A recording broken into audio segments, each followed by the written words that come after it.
Good morning, everybody, and welcome back to the Three Idiots in a Room podcast. My name is Chris Jahnke, and I have with me once again Mr. Nick Vandevoort. Hello. And that is it. Just two again. Yep. The increasingly inappropriately named podcast continues striding into its sequel edition. Yes.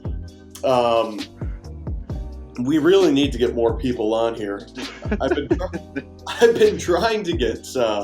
Did the first one really scare them away that much? No, it didn't scare them away. Nobody nobody has time. All right. Well, like another guy that I wanted to come on here, he works in like 10 minutes, and then another guy didn't even get back to me. So. Well, I got a plan to make more time for them, right? So right. You go to their homes and you set all their clocks to the incorrect times. That way, they misjudge what time it'll be. I don't know. Wait. No, maybe if you broke the clocks, because then time would escape, and then they would have more time. Yeah, that makes sense. Yeah, I see no flaws with this plan. It makes perfect sense. I mean, our clock at our apartment broke a few days ago, and I've had a lot more time recently, so I don't see the issue. No. I mean, one of my alarm clocks has been broken for a long time, and I haven't fixed it. I'm doing great, you know? Yeah. See, like, everyone, break your clocks. You'll find that you have a lot more time to yourself and the world around you once you stop having a little box tell you with its arms or its numbers what time it should be. You make your own time. That would almost be inspirational if it weren't dumb. Almost inspirational. But how are you doing, Chris? Haven't spoken to you in a while. Oh, I'm doing all right. I've been working a lot of late nights lately. All right. Because I think I mentioned last time I work at Dairy Queen. So, yeah.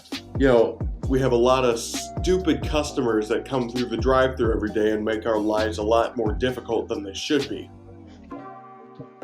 Who is the worst drive-thru offender you've had so far? The worst drive-thru offender I've had is the lady who... It's kind of a long story. So we got time. She comes through one day and gets her food, right? And then she calls like an hour later and she's just screaming through the phone that like it's all made wrong and her fries were cold even though she drove home with them. And it's like, what do you expect? Fries are gonna stay hot for the whole time you're driving home? So, well, I mean, don't all fries come with an insulated heater inside? I mean, did you forget to pack that for her? Damn. If not, then I assume that's her complaint. You got to do your job better, Chris. You're obviously lackluster. I don't know how they keep you hired there, man. I know. You gotta I've made step a lot up the game. mistakes.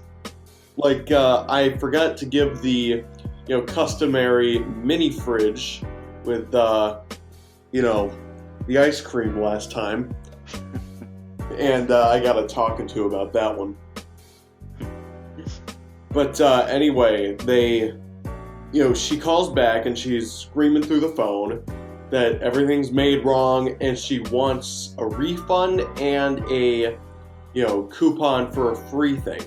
So they give her the coupon and the refund, and she comes in like the next day and comes through the drive-thru, and the lady in front of her pays for her food, and she comes through and she's showing us the coupon. We told her that she didn't need to use the coupon because the lady in front of her paid for her food, so she puts the coupon away but insists that she wants a free extra large fry just because of how stupid we are. I don't know how that flies, yo. No, that doesn't work like that.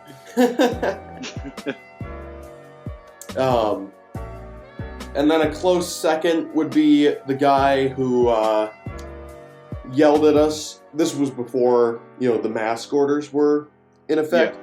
He yelled at us for not wearing masks, even though he didn't have a mask on. And, I'm like, they're not required. And then he goes, I want to talk to your manager. So I bring him over there, and he told him the same thing. We don't require them here. And he drove off. But the funny part was, I still had his 10 in my hand because he hadn't paid. Oh. So, or his 20 in my hand. So we both got a $10 tip.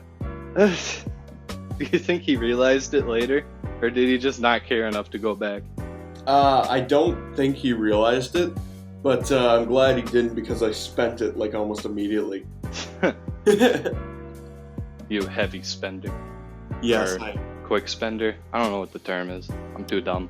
Thrifty. Maybe. Thrifty. That would be a nice word. What was I gonna say?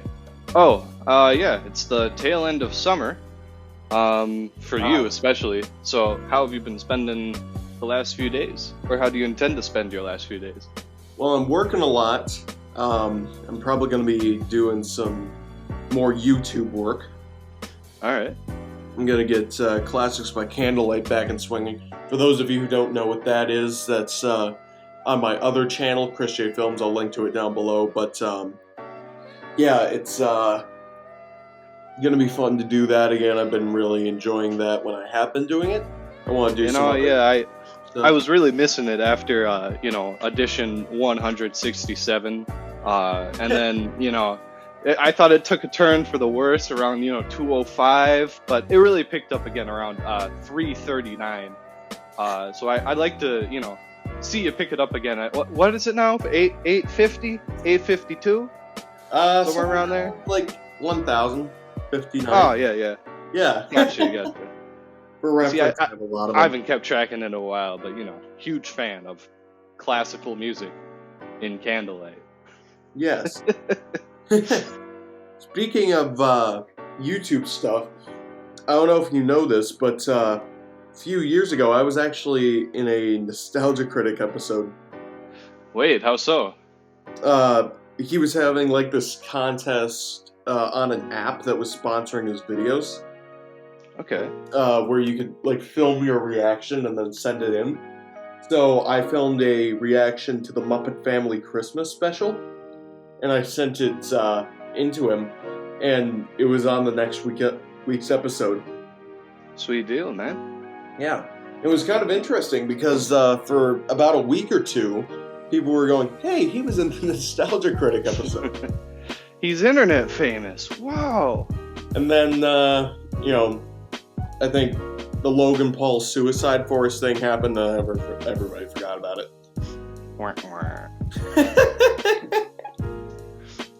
I've been spending. School starts up for me today on August 24th.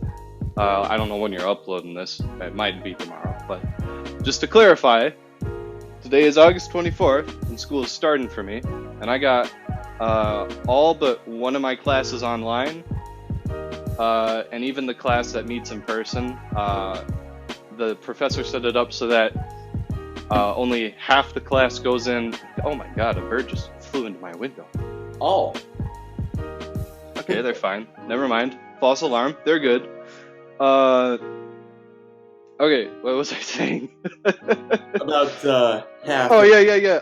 The one class that meets in person has half of our class meeting in person on one day, and then the other half on another day, and then the half that isn't there gets to watch online, or gets an online version of the class that they missed out on. So I'm only going to be on campus one day of the week. Oh wow. It's very odd, yes. Among those classes, though, is a speech communication class. And the first thing that we're supposed to do for like 5 points is to make a video or like a text post introducing ourselves. And if we comment on other students' posts, we get bonus points for that, up to 5 bonus points per person we respond to. So I want to make it my goal to be the most commented on person with their introduction. And I'm thinking, what's the best way to do that? What if I made mine so outlandish that everyone would have to comment on it? Oh, Or, you know, felt like it would be the easiest one to comment on for a bonus point, you know? It's right. like I'm looking over some of these posts already. Yeah, and they're just the standard. My name is Jay. I'm from Iowa originally. I love talking in groups, yada yada. This other one is, hello, my name is Cassidy. I'm a transfer student this year. I'm a sophomore in an art ed major. You know, the basic details, just kind of short, little, boring. I don't want to be like that. I want to have a kick-ass, stellar introduction that leaves a mark on this class that I'm never going to see in person. Oh, hell yeah. So, my plan is to make a little, I guess, quote-unquote rap song, and then film a video to it as well, and then put that on to the discussion board. So like a goofy video kind of thing. I need some ideas as to what I could talk about. What about me is presentable in such a format? Well, maybe the fact that you're like totally creating a completely original sci-fi show. Oh yeah, I could mention my ambitions. You could mention that you're musically oriented. I had that in mind too. Yeah. What else could I mention? I have a beard. I'm pretty weird. That rhymes. There we go. I can put that in. You can. My name is Nicholas John Vandevoort, but you can call me Nick for short. Dude, Oh, I got it. I'm on the lock with this stuff. you're on a roll. I'm a ball going down the hill at Mach 10. How fast is Mach 10 actually? I don't know. I gotta Google. How fast is Mach 10? That is 76,000 miles per hour. Wow. You could travel the country. No, you could travel more than the country in an hour, couldn't you? How big is the U.S.? What? How big is the U.S.? Here, let me Google that one. Yeah, we're looking up a lot of trivial facts today. How big is the... What, you type it on your phone or something? So slow. 3.797 million miles squared. 3.7 million? Okay, so that's like the entire area, though. That's not just like the length of it from one end to another. I think that's the entire area, yeah. Okay, yeah, then like, if you wanted to fly every square inch of America, then I guess it would take you a bit longer. Oh my god. Not like you can control your turns at that kind of rate. I think you'd overshoot a little bit here and there. Wow. That actually reminds me of this video I watched. It was like animated. It was like interpreting the Google Earth and the Google Road View guys. Yeah. Because someone had to go out and get those pictures, right? Right.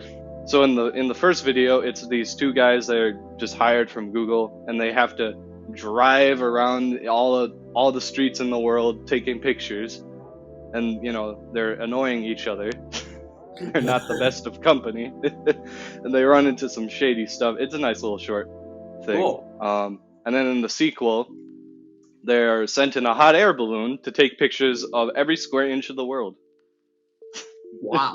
I kind of like that interpretation. Like it's not a satellite; it's just two guys flying around in a hot air balloon every year in these pictures. So I guess, yeah. I actually saw one of those Google cars that was going down the streets. At Eau Claire. Yeah. Oh, cool.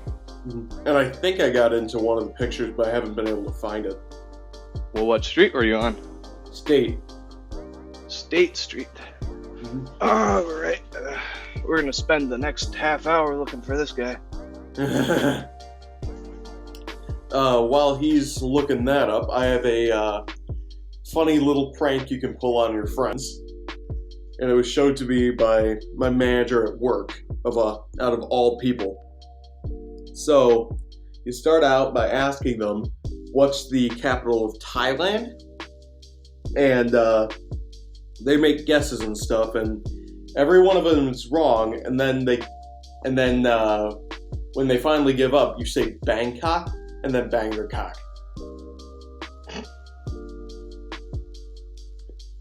But does she have a cock? Now, see, this is the real issue. If she does not have a cock, then I don't think this prank works out as intended. Well, that's the thing. It has to be on a guy. Otherwise, it doesn't work out at all. Oh, I thought you said, like, bang her cock as in implying this girl already has a dick. Oh. I am going the wrong way on Google Maps. I need to turn around.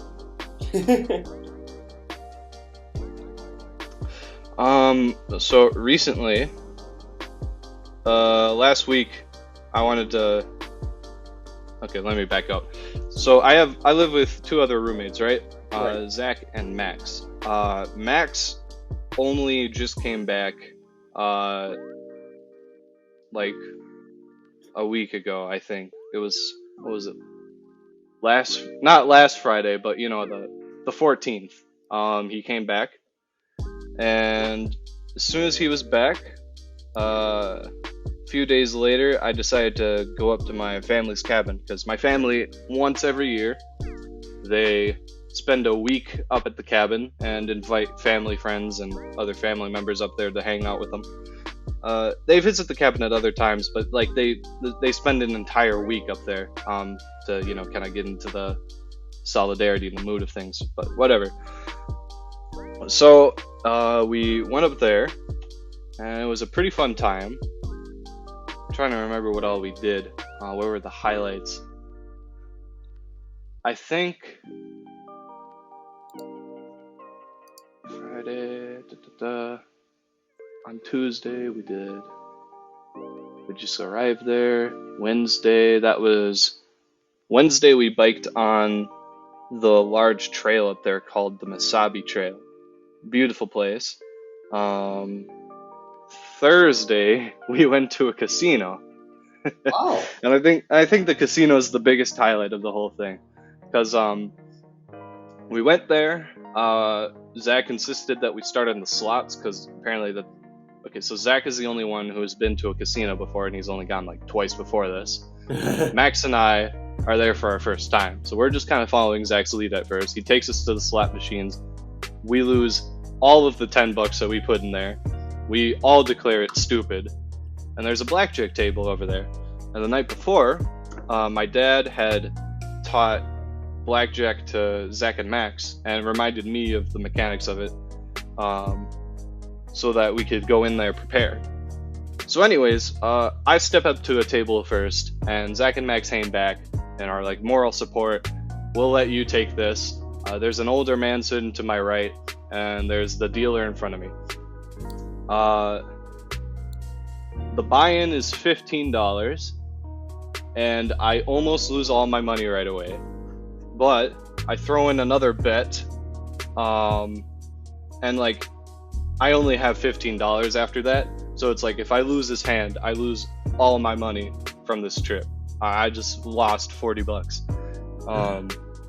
But after that, I get a real lucky streak and go on to win $127.50. Oh, wow. So I definitely broke even. Yeah.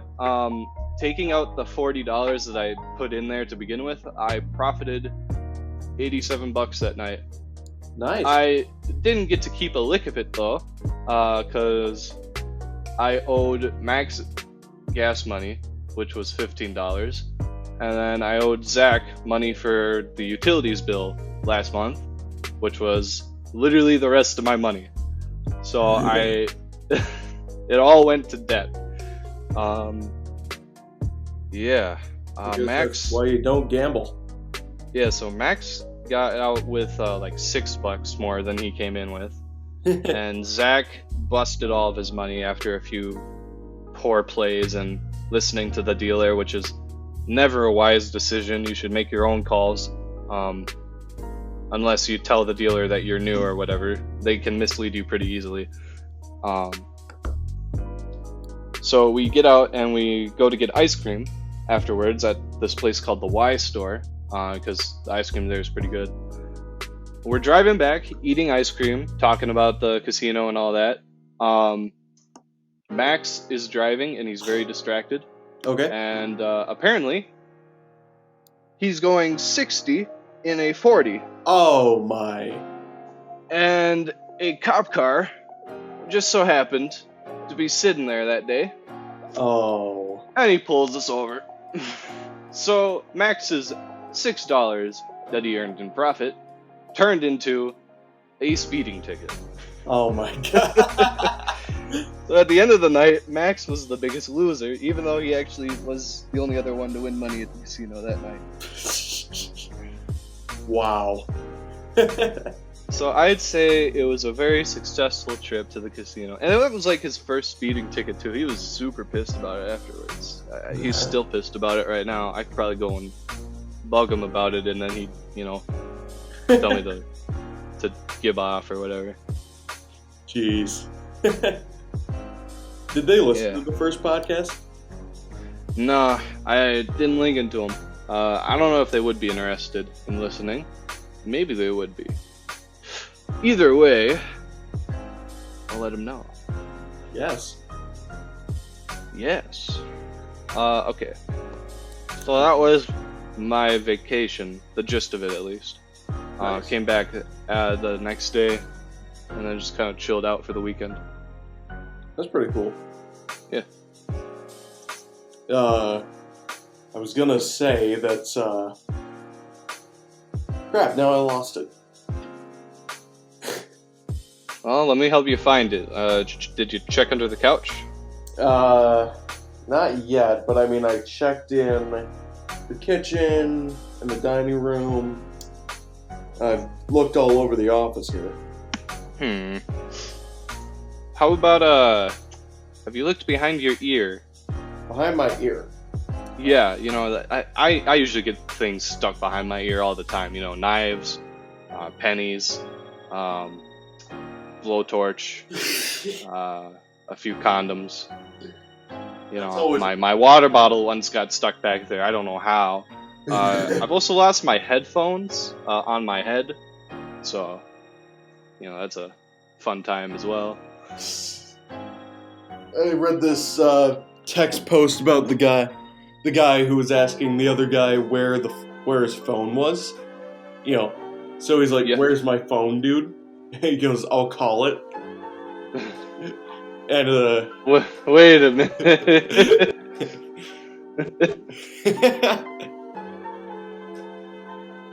Yeah, I see where this is going. So the guy calls it, and the next message is, "Did you find it?" And the guy goes, "Yeah." And the other guy goes, "That's good, but now I lost my phone."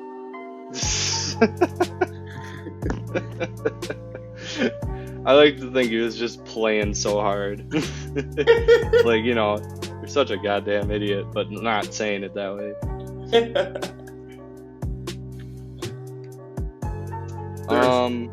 Very stupid people in this world.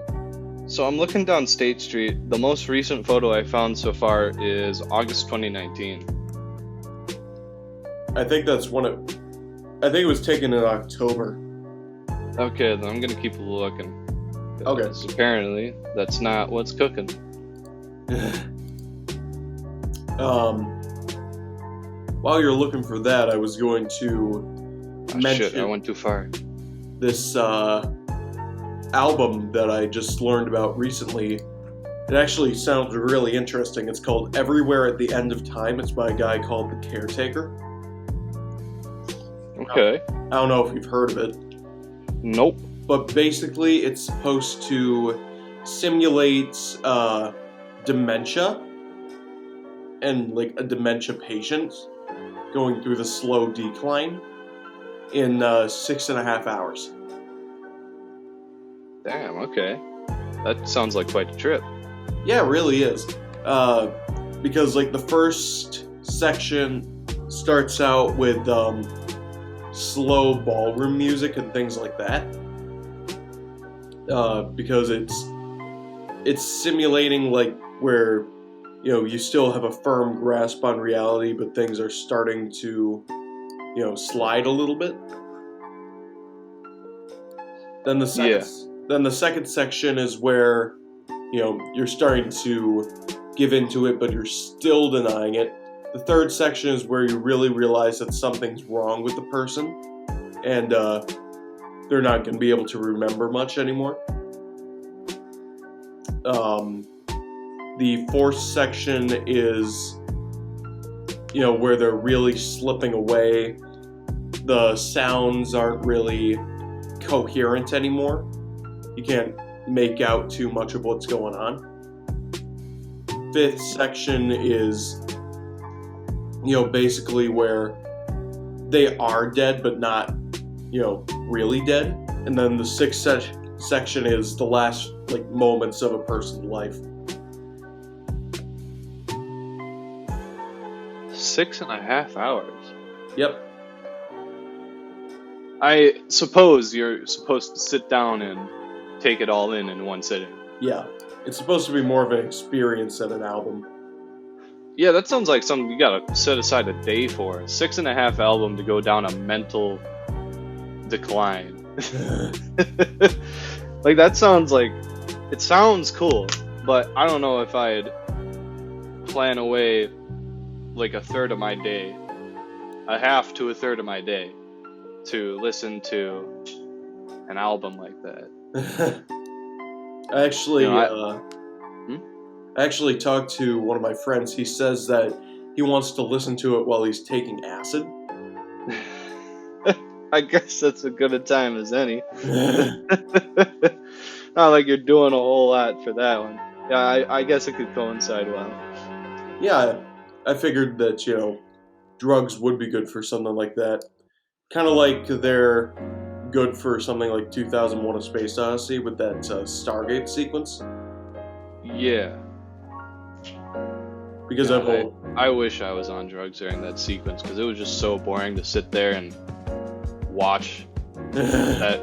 How long was that segment again? 20 minutes? I forget. 15 minutes. Something like God. that. Yeah, it was just long. It was a trip for sure, but drugs would have helped that a lot.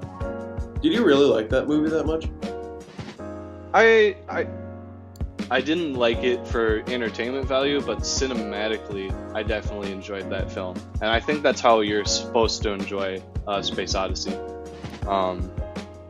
Because there really isn't a whole lot to it story-wise, but in terms of theme and the mood, because everything is so slow, you really do have to be patient and get engrossed within all the shots and the patience and right. So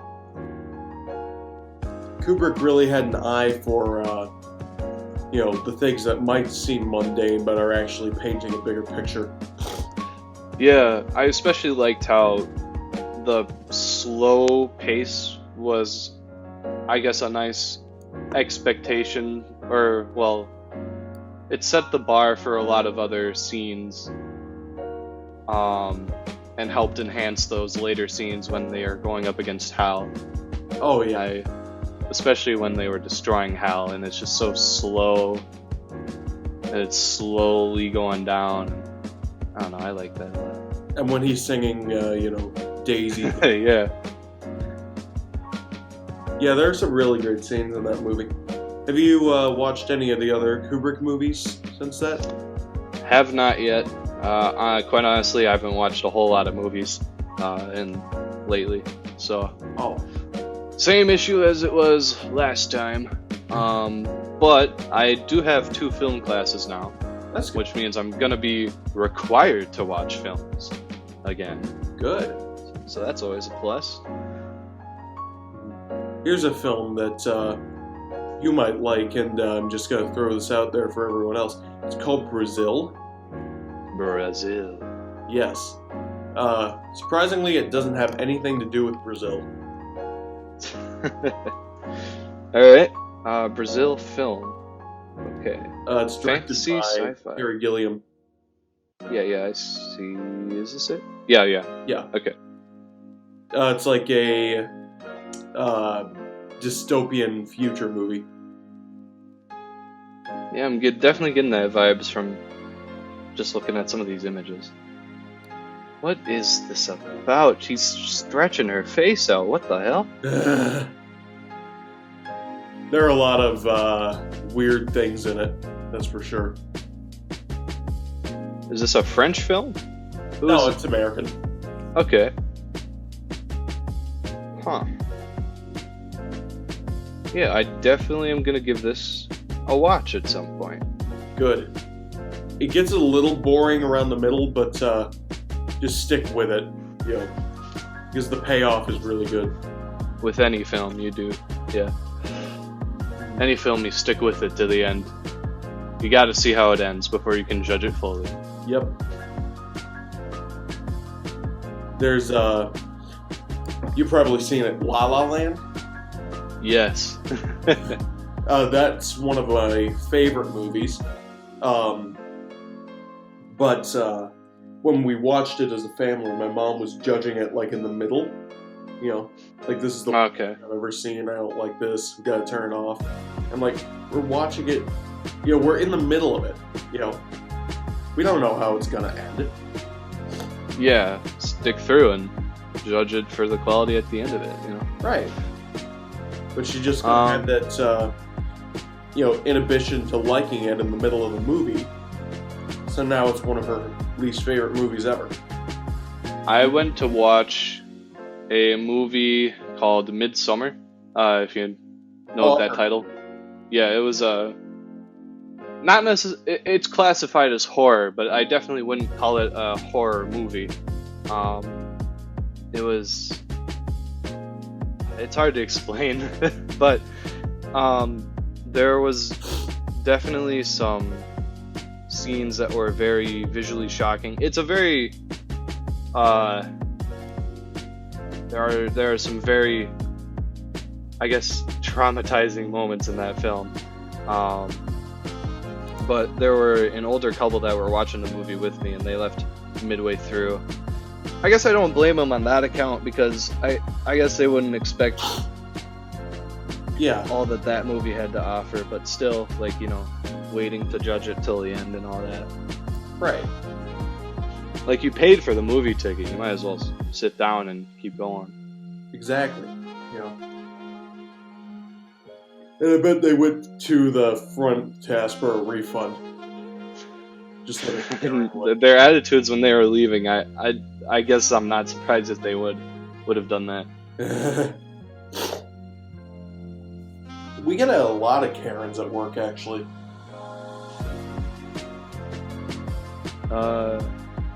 Yeah, name a few. Or not name a few, but tell me about a few. There was one last night who, she was just so stupid. She comes into the drive-thru and goes like, "Can I have a minute?" So we're like, "Okay, just order whenever you're ready." And obviously, they're gonna take a long time. So we're just waiting and waiting and waiting, and they don't say anything. So finally I said, "Are you ready to order?" And she goes, "It's about time." Oh, so they were waiting for you. Yeah. And it was so stupid because we had the rest of the drive-thru in front of her out, and then, there was a line around the parking lot behind her. So, like, she was holding everything up. Yeah, you could have called attention to. Okay, I just want to mention, I can hear my voice echoing through your microphone. Really? Yeah. That's weird.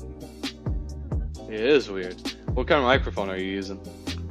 Just the internal microphone. There's no other option. Okay, that probably explains it.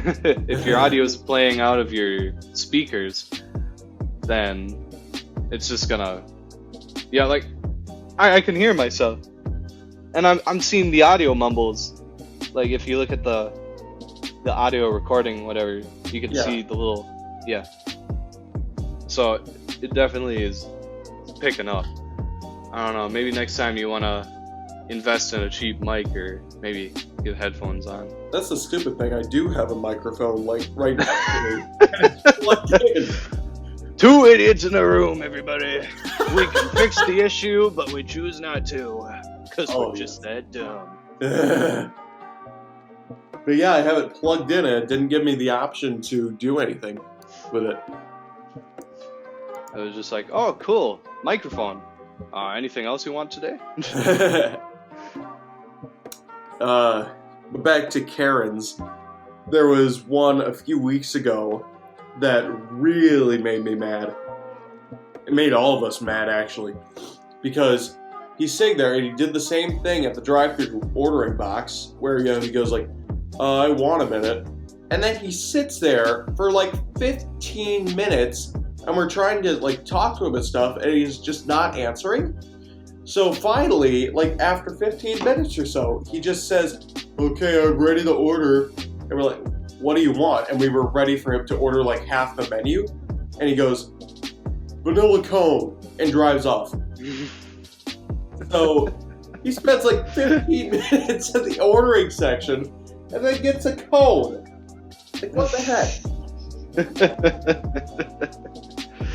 What do you think was happening in his head there? Was he just like, I don't know. Did he die for a minute? I don't know.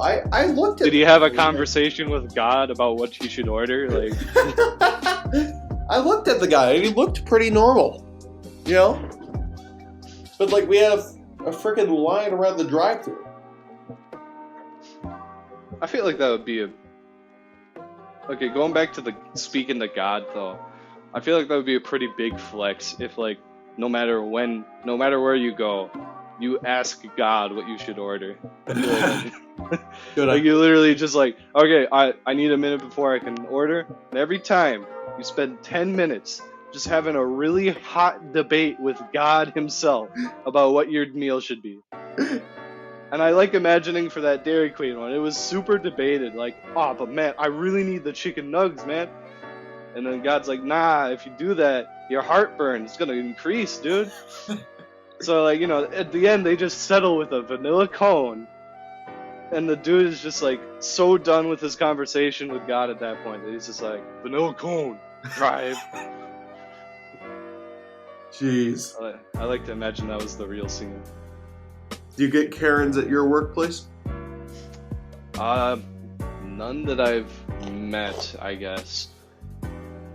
There's this one lady named Mary, and she's a older, talkative lady.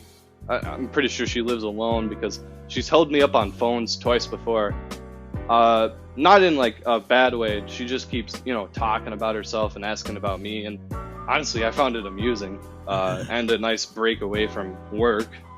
Yeah. So I've also seen her around the store for a few times.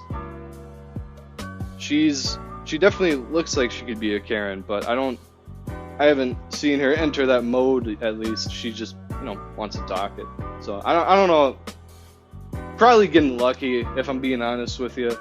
It might also have to do that I'm not, you know, working in the fast food industry. I feel like that helps. Oh yeah, that probably helps a lot.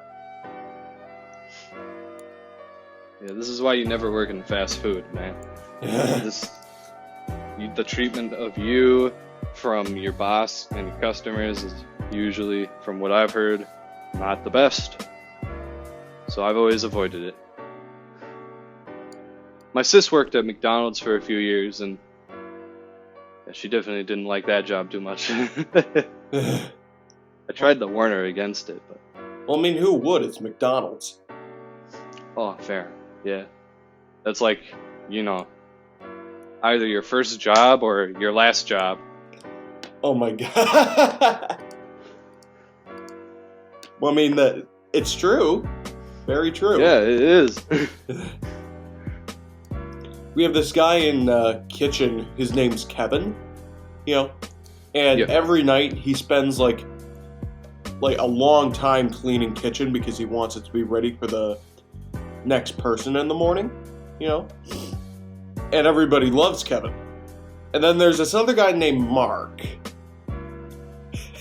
and he goes into kitchen at night and he does his stuff, and then he leaves without telling anybody. Fun, you know? I definitely would like to be with that guy. Oh yeah. And you could just imagine how much everybody loves him.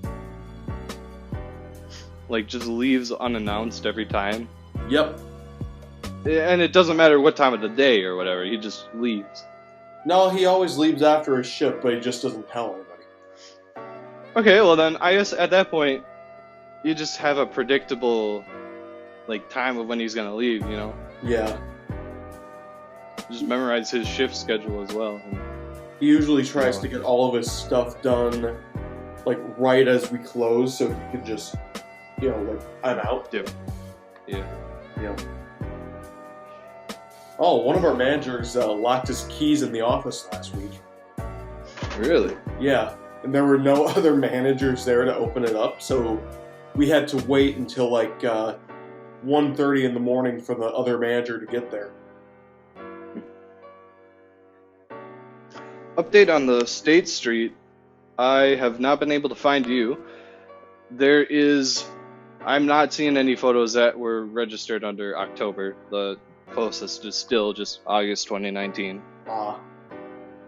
And the other ones are July 2018 and September 2020 or September 2011. So I'm probably not in the 2011 one. yeah, I meant like you weren't even in town then, were you? No, I think I came into town like once every 2 months or something like that, just to see family. Yeah, that would be kind of cool though to have your own Google Earth picture. Have you ever been on Google Earth or whatever? Yeah, you know, I was standing on top of the Eiffel Tower once, and you know, someone snapped a photo right before I jumped. Oh, you jumped off the Eiffel Tower? Yeah, you know, it was pretty dangerous. I was rocketing down at the speed of which human bodies fall, and I just slammed into cement. Got back up. My leg was limping a little bit, but you know, I just kind of walked it off. So. Well, that's good. Yeah, real fun. I recommend everyone go skydive off the Eiffel Tower sometime. 10 out of 10 experience. The view's like nothing else, and you really get over your fear of heights afterwards. But did you have a parachute on? That's the real question. No. Who would take a parachute with you? You're just jumping. Oh, that's true. You know, you're jumping from one place to another. I don't see the issue here. That actually that reminds me. So on the one and only hunting trip I've gone on. Yeah. Okay, God. This echoing is just... It's bugging with you? Yeah, if you could mute your mic for a bit, actually, while I just talk. Okay. Because this feedback is... Yeah, there we go. Perfect! Now I can run the show without Chris getting an input! Haha! My conquest is complete! Alright, but seriously though. So, back on my one and only hunting trip, back in like 2013, yeah, I went pheasant hunting in North Dakota with my dad. We went to this farm of a friend he knew. I forget a lot of the details because, you know, 7 years ago. But I didn't care a whole lot about it at the time. but there were hay bales outside the farm, and they were stacked up.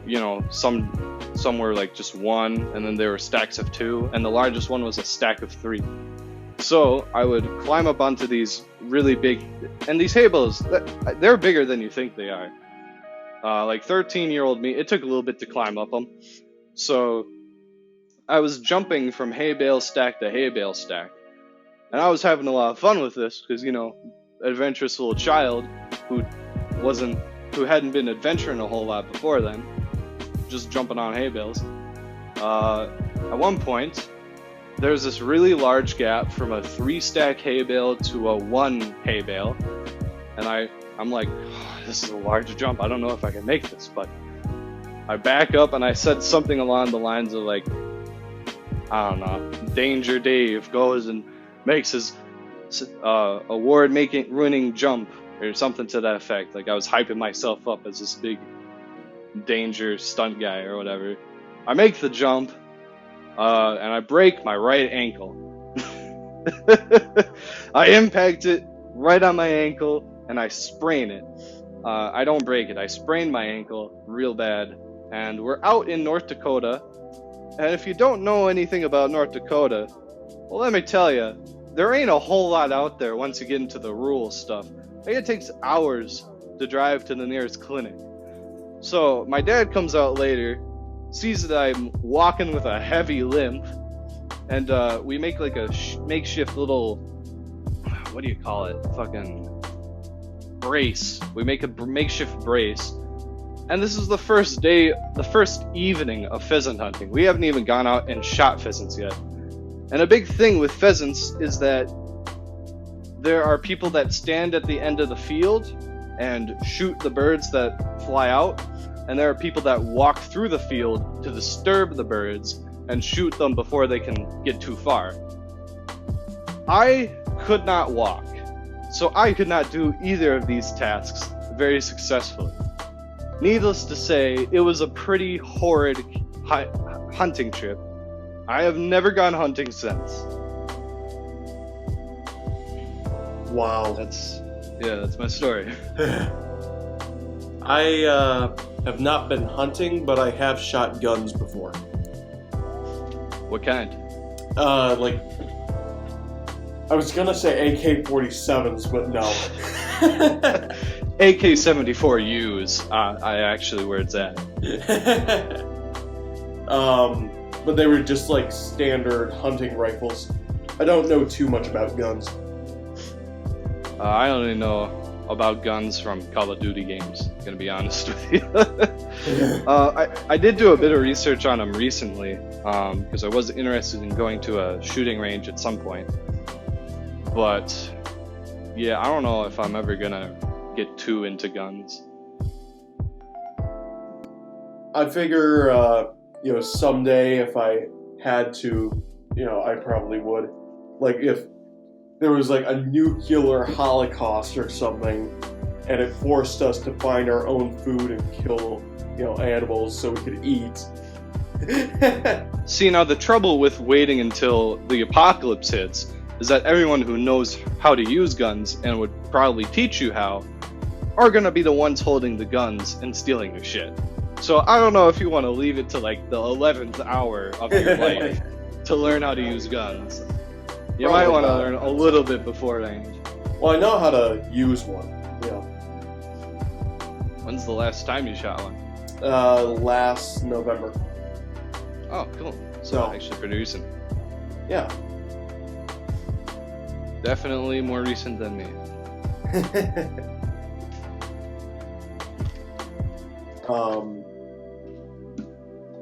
Let's see, is there really anything else for this week's edition? I'd say we could wrap up here if you want. Okay.